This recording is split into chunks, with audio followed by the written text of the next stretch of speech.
યેદુરપ્પાએ કર્ણાટકના મુખ્યમંત્રી પદેથી રાજીનામું આપવાની તૈયારી દર્શાવી છે। નાદુરસ્ત તબિયતના લીધે રાજીનામું આપવાની તૈયારી દર્શાવી છે। જેપી નડ્ડાને મળવા માટે કર્ણાટકના મુખ્યમંત્રી યેદુરપ્પા પહોંચ્યા। યેદુરપ્પાએ ગઈકાલે પ્રધાનમંત્રી મોદી સાથે મુલાકાત કરી હતી।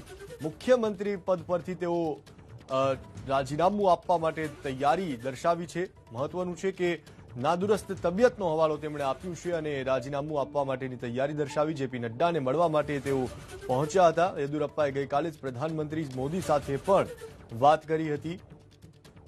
કર્ણાટકના મુખ્યમંત્રી બીએસ યેદુરપ્પા હવે પોતાના પદ પરથી રાજીનામું આપી શકે છે।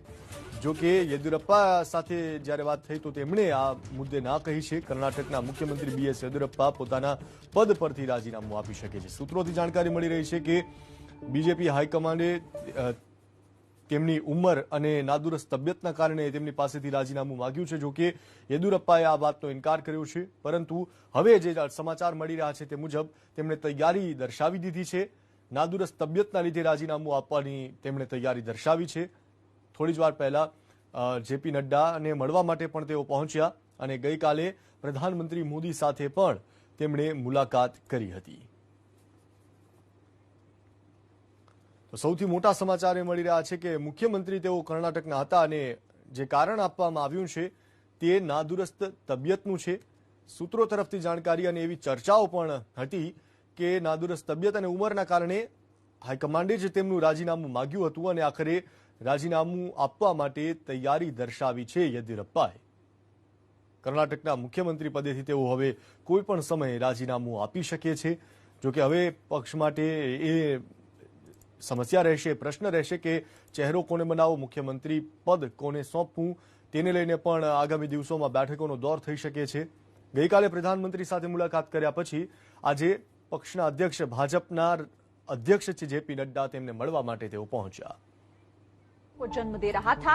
कल प्रधानमंत्री से मुलाकात के बाद आज वो जेपी नड्डा से मिले और उसके बाद देखिए अब इस्तीफे की पेशकश की गई। बताया जा रहा है कि वजह दी गई है कि खराब सेहत है, बढ़ती उम्र है, तो ऐसे में इस जिम्मेदारी से उन्हें मुक्त किया जा रहा है। लेकिन कई सवाल अभी भी इसके बाद।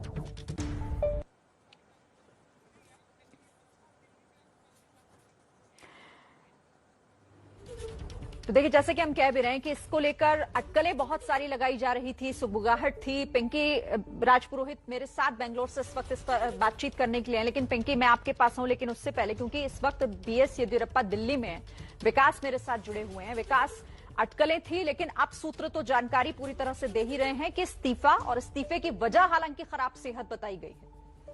श्रीन, बिल्कुल अटकल नहीं थी, पुख्ता जानकारी थी। कल आपकी बुलेटिन में ही मैंने बताया था कि उनकी कुर्सी खतरे में है और रात में उनको जेपी नड्डा से भी मुलाकात करनी है। लेकिन उससे पहले येदियुरप्पा को ये साफ बता दिया गया था कल शाम को जब उन्होंने प्रधानमंत्री से मुलाकात की कि उनकी तबीयत काफी खराब रहती है। प्रशासन तंत्र जो है उनका बेटा बीएस विजेंद्र चला रहा है और ऐसी सूरत में बढ़ती उम्र की वजह से पार्टी नेतृत्व का जो एक लक्ष्मण रेखा है वो अब तय करने की बारी आ गई है और 75 साल से ऊपर की उम्र की वजह से आपको पद से हटना होगा।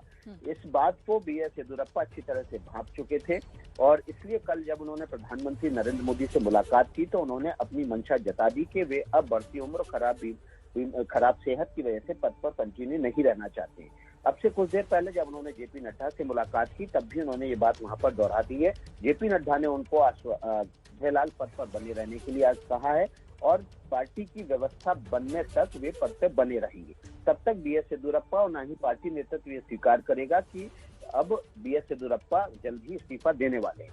लेकिन अब अगला सवाल उठता है कि पार्टी नेतृत्व अगला मुख्यमंत्री का नाम कब तक तय करेगा। देखिए, 1-2 दिन में ये नाम तय हो जाएगा।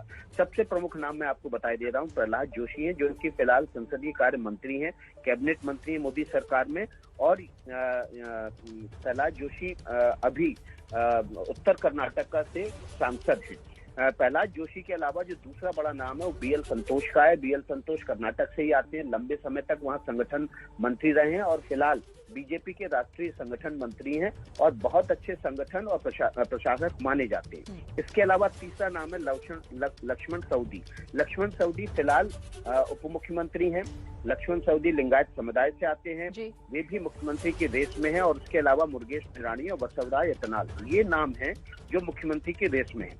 पार्टी नेतृत्व आज शाम तक या कल तक ये तय कर लेगा कि अगला मुख्यमंत्री कौन होगा। उसके बाद बाकायदा 2 पर्यवेक्षकों की नियुक्ति होगी, जो विधायक दल की बैठक बेंगलोर में होगी, उसमें जाएंगे और नए नेता का विधायक दल का चुनाव होगा। और उसके बाद वहां के गवर्नर नए नेता को मुख्यमंत्री पद की शपथ दिलाएंगे। 1 से 2 दिन, बहुत ज्यादा 3 दिन के भीतर ये सब कुछ तय हो जाएगा।